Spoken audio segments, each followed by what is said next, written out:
Hello my quilting friends! My name is Leah Day and today we are piecing this card trick block.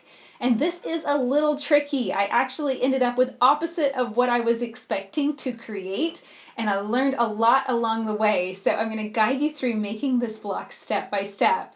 The first thing to do is to pick your fabric colors and to label them A, B, C, and D.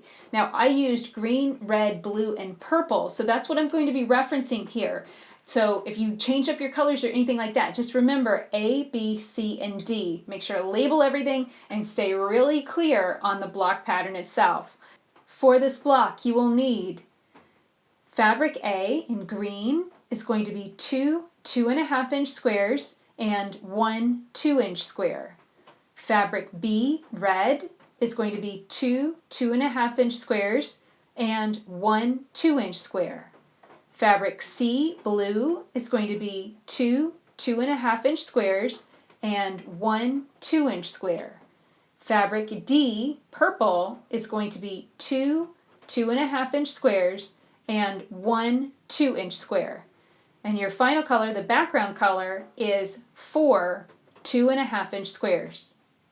The first step is to take 1A and 1B fabric, the 2.5-inch squares. You're going to place these right sides together.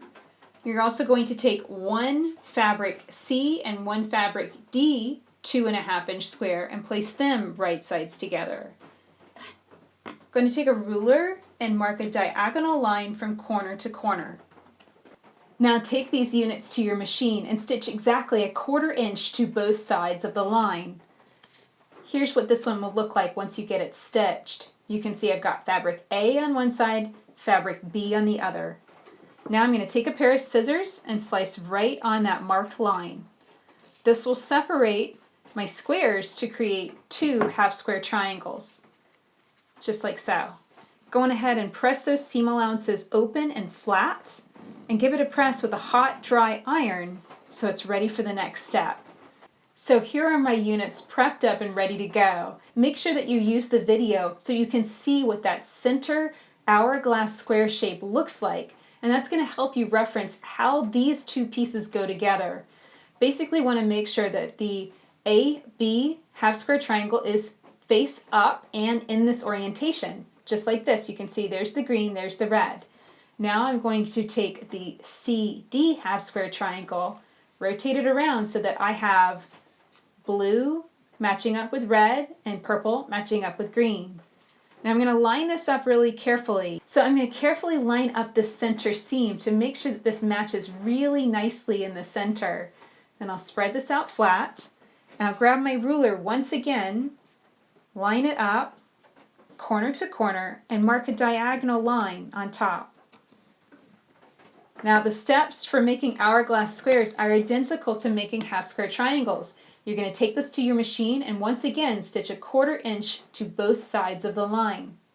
And here's what it looks like whenever you get that stitched. And you can check yourself. You can see we've got green, red, blue, purple, or A, B, C, D.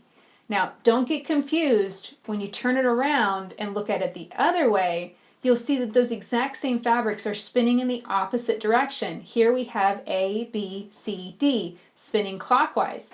So whenever you take a look at this, don't only check one side, check both sides to see which one is the correct one you need for this block. So I'm going to trim this apart, just carefully cutting right along the line, and I'm going to keep the one that is in the correct orientation, A, B, C, D. Press the seam allowances open and flat, and then you're going to take this to your cutting mat and cut this down to measure 1.5 inches square. Now if you'd like a much more detailed tutorial on how to piece hourglass squares, go to leahday.com/HGS. Now it's time to make some 1/4 square triangles. These are the units right here on the sides, and you can see every single one of them in this block is different. At the same time, we're also going to create the half square triangles in the corners.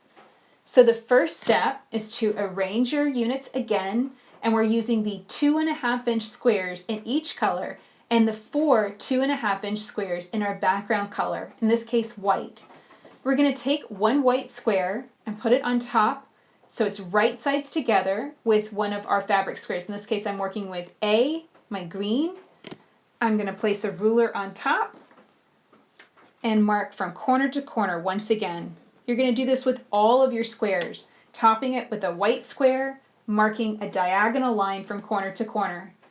You'll take these to your machine and stitch exactly 1/4 inch to both sides of the line to turn them into half square triangles first. So here you can see I've stitched this one.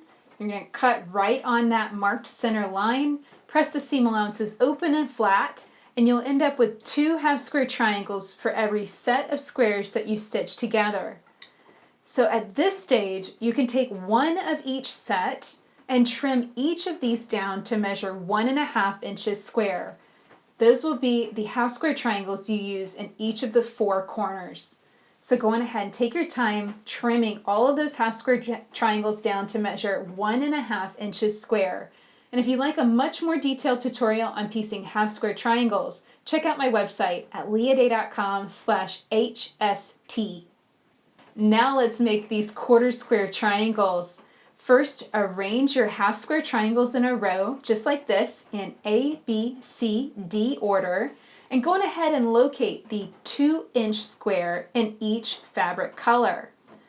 All right, now this is how things get a little confusing, because what you want to do is match up the color ahead of the color to create your half square triangle. So in this case, I'm going to take red and I'm going to top it over the green.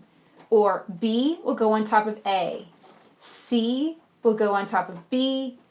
D will go on top of C. And A will go on top of D.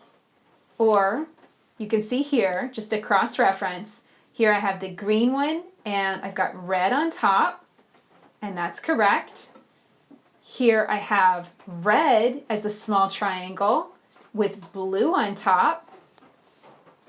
Down here I have blue as the small triangle, there we go, with purple on top.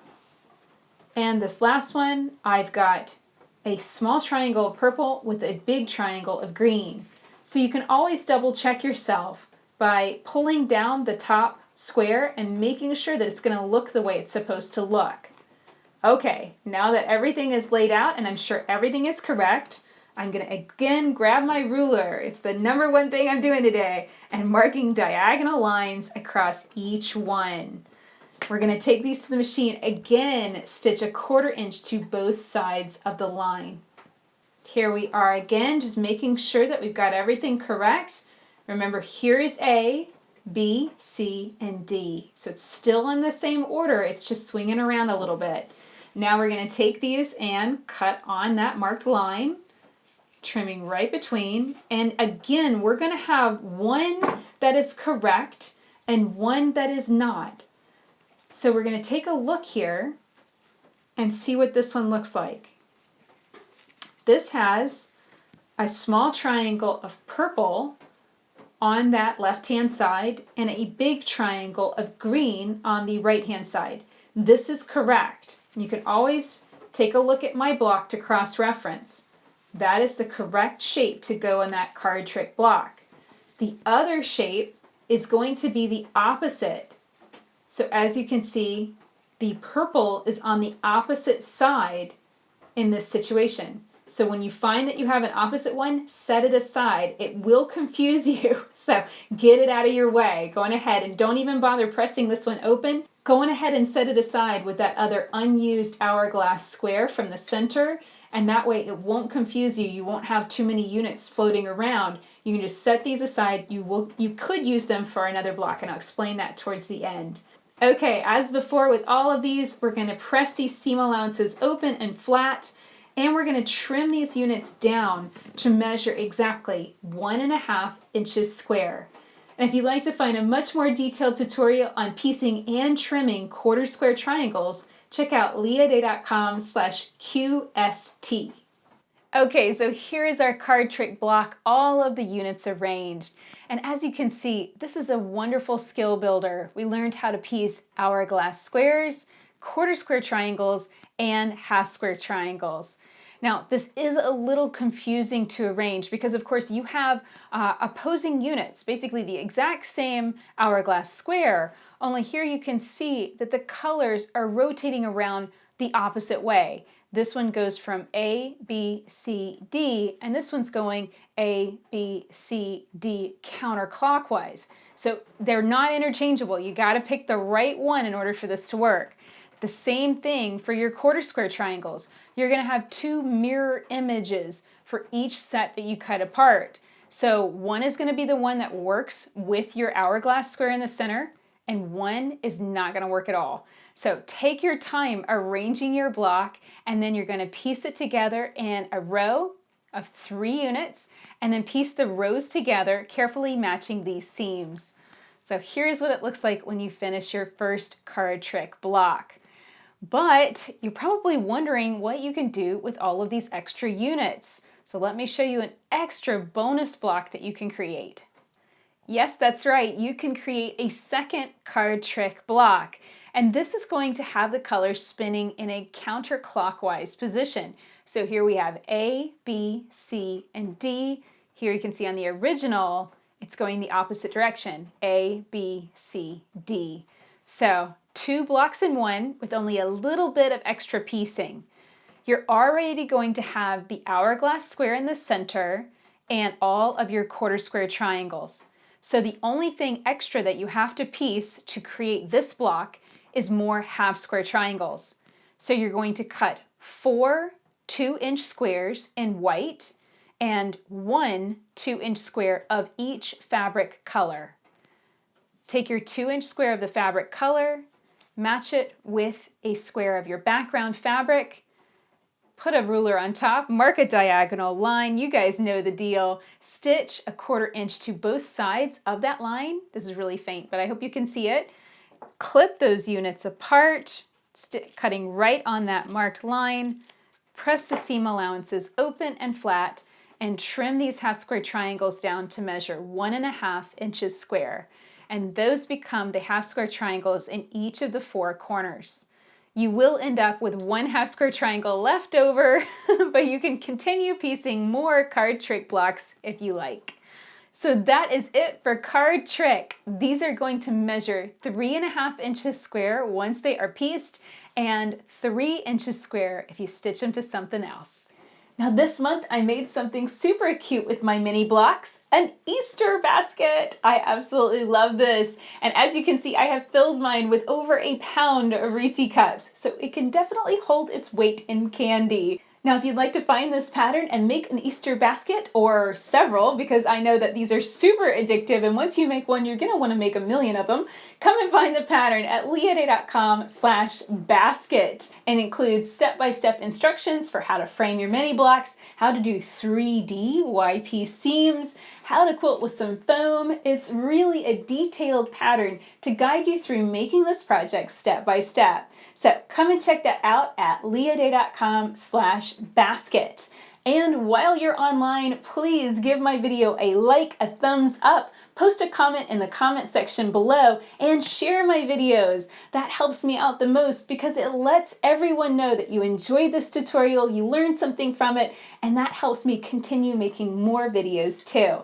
So I hope that you enjoyed learning how to piece this quilt block with me, and I look forward to seeing you again on the next Mini Block Monday. Until next time, let's go quilt!